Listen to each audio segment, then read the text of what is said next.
नमस्कार दोस्तों, आज मैं बात करूंगी एनटीए के पेपर लीकेज की। एनटीए ने जो नीट का पेपर लीक किया है,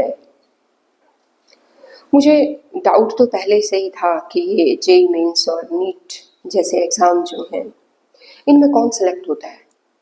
मैं 22 ईयर्स से एजुकेशन सिस्टम में हूँ। मैं अपनी एकेडमी रन कर रही हूँ। उससे पहले भी मैं एकेडमी रन करती थी। बीच में 1-2 साल ही मैंने जॉब किया और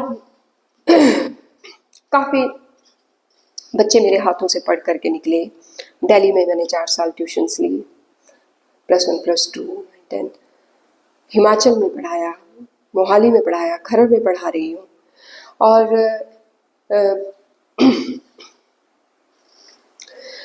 इतने सालों के एक्सपीरियंस में मेरे 5 बच्चे ऐसे थे जो नीट या जेईई मेंस में सिलेक्ट होने चाहिए थे, लेकिन वो नहीं हुए।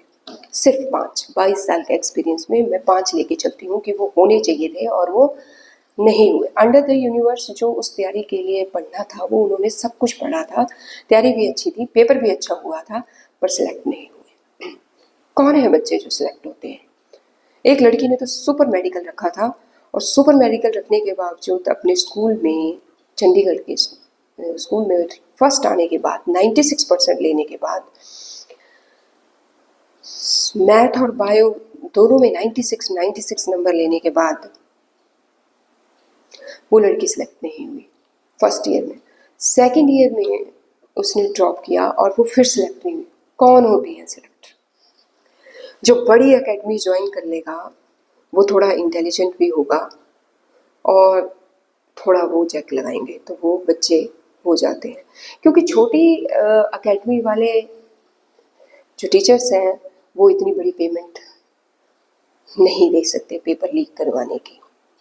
ये कोई आरोप नहीं है, लेकिन ये सिर्फ एक गैस है कि कुछ तो है अंदर, कुछ तो है सिस्टम में जो सिस्टम को खोखला कर रहा है।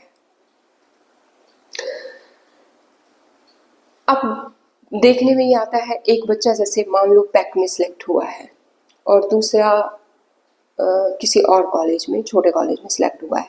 पैक का ज़्यादा लगेगा, लेकिन ज़रूरी नहीं है जो 60 बच्चे आपने उसमें सिलेक्ट किए हैं वो 60 के साथ इंटेलिजेंट ही हैं। दूसरे कॉलेज में भी कुछ 2-3 टॉपर हो सकते हैं। तो ये क्यों इस तरह से फिक्स रखा होता है कि हाँ, पैक से जो निकलेगा उसको इतने का पैकेज लगना ही लगना है, लेकिन दूसरे कॉलेज में भी तो टॉपर्स हैं, फर्स्ट 3 टॉपर्स उसमें हैं और पैक में भी पीछे वाले नालायक हैं। ये बात भी मुझे डाइजेस्ट नहीं होती है, इस पे भी काम होना चाहिए। दूसरा, एनटीए ने पेपर लीक किया, जो चेयरमैन थे आपने उसको चेंज किया, और क्या इससे सॉल्यूशन निकल जाता है? क्या वो चेयरमैन जो आपने अपॉइंट किया है, क्या वो ऐसे पेपर लीक के थ्रू सेलेक्ट नहीं हुए हैं, ये श्योर है? क्या वो अपने बलबूते पर अपनी तैयारी से, अपने हार्ड वर्क से ही उस लेवल तक पहुँचे हैं? इस बात की श्योरिटी इस बार हुई है या नहीं? मेरा ये मानना है कि ऐसी पोस्ट पे जब आप बिठाते हो किसी इंसान को, चेयरमैन को, वो एक तो वो ऑनेस्ट होना चाहिए उस, एटलीस्ट उस काम के प्रति कि मैं हार्ड वर्क से, मैंने अपने दिन रात लगाए थे तो मैंने जेईई मेंस क्लियर किया था, मैंने अपने दिन रात लगाए थे तो मैंने नीट क्लियर किया। ऐसा बच्चा ही जस्टिफाई कर सकता है इस पोजीशन को, जो अपने हार्ड वर्क से पहुंचा है। जो सिफारिश से पहुंचेगा, जो पेपर लीकेज से ही उस पोजीशन पे पहुंचा है, वही ऐसे इतने सारे बच्चों को हर्ट कर सकता है। उसे ही शायद पता नहीं है कितनी रातें लगती हैं, बच्चों के कितने दिन लगते हैं। 6 महीने एटलीस्ट वो सूरज नहीं देखते बाहर का, खाना नहीं खाते टाइम से, दिन रात उस तैयारी में लगे रहते हैं। एक तो आरक्षण जनरल के लिए, और दूसरा ऐसी हरकतें, जनरल को कैटेगरी के लोग घर में बैठे रह जाते हैं सुपर इंटेलिजेंट होने की वजह से भी।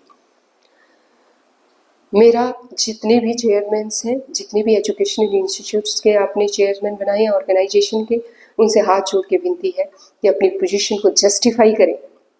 जिस पोजीशन पे उसको बिठाया है एटलीस्ट वो उस काम में की उस दर्द को पहचाने कि अगर मेरे साथ ऐसा होता कि मैं इतनी तैयारी करता, दिन रात करता और उसकी जगह मैं किसी और को सीट पे बिठाता या किसी और को, तो मेरे दिल पे क्या बीतती।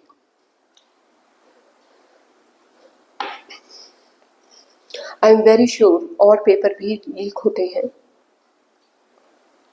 क्योंकि मैंने देखा है कि जेईई मेंस के बच्चे भी जो मेरे सिलेक्ट होने चाहिए थे वो नहीं सिलेक्ट होते हैं, क्योंकि हम बहुत छोटे लेवल पे काम करते हैं, हम करते हैं और सिर्फ पढ़ाते हैं और बच्चे पढ़ते हैं दिन रात, लेकिन कुछ बच्चे जो सिलेक्ट नहीं होते उनका मुझे बहुत दुख होता है। मैं फिर अपनी सरकार, अपनी एडमिनिस्ट्रेशन को कहूँगी कि अपने काम के प्रति, खासकर जिससे बच्चों का कैरियर खराब होता है, उसके प्रति ऑनेस्ट रहें। Thank you.